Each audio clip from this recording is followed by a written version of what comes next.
Hi, this is Barbara Emodi, and I'm excited to be part of E.E. Shank's Spring Trends.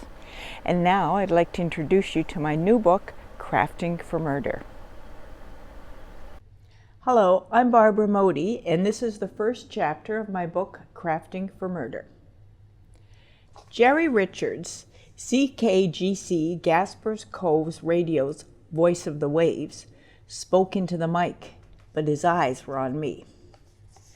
Valerie Rankin, are you saying you tricked the province into believing in a business that doesn't exist, selling merchandise you don't really have? He sat back and waited. The roots of my hair prickled hot under the tight leatherette headset. The tiny wood-paneled room closed in on me. It smelled of Old Spice and burnt coffee. The last time I'd been in a radio station, I was working as a night cleaner at the Canadian Broadcasting Corporation's office in Halifax, Nova Scotia's capital. When my neighbor said he could set up an interview because the announcer owed him rent, he didn't tell me it was going to be this hard. Jerry, it's not the way it sounds. The Department of Tourism wanted businesses owned by women for the Out and About guide. I went online and applied. I wasn't expecting to hear back, to be honest. Had this man never had nothing to lose, never done anything on an impulse? You told them about a grand opening of some kind of crafters co-op, am I right?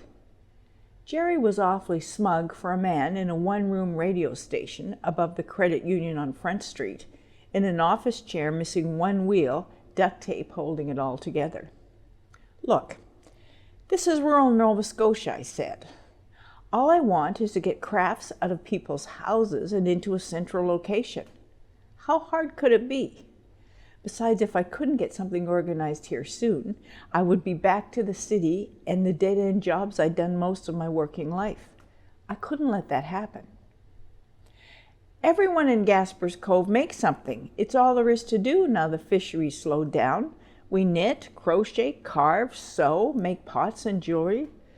I looked up at the foam egg carton stapled to the ceiling. I was sure Jerry had done that himself. Jerry leaned towards me, his pilled fleece vest zipped and straining over a worn polycotton shirt.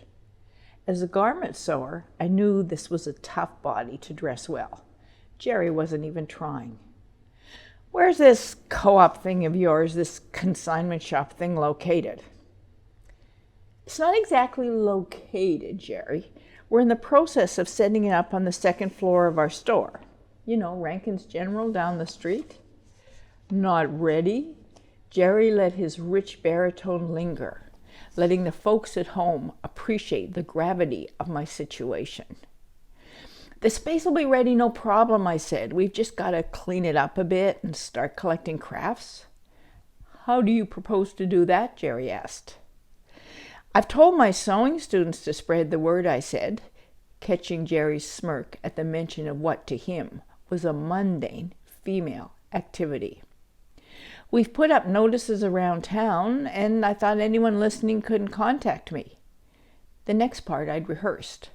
Speaking slowly and carefully, I recited my cell phone number and email address and asked anyone interested to drop off samples at the store. It was a relief when Jerry turned from me to his mic, raised a finger for me to wait, listening to something only he could hear, and flicked a switch. The faint beat of the Guess Who echoed in the room. I was done. Sliding his headset off and down his neck, Jerry reached for mine. Had the warden in earlier, he's got a bigger head than you, in more ways than one, had to adjust this. First time doing radio? He asked as he leaned into me, brushing his hands over my hair as he freed me from the earphones.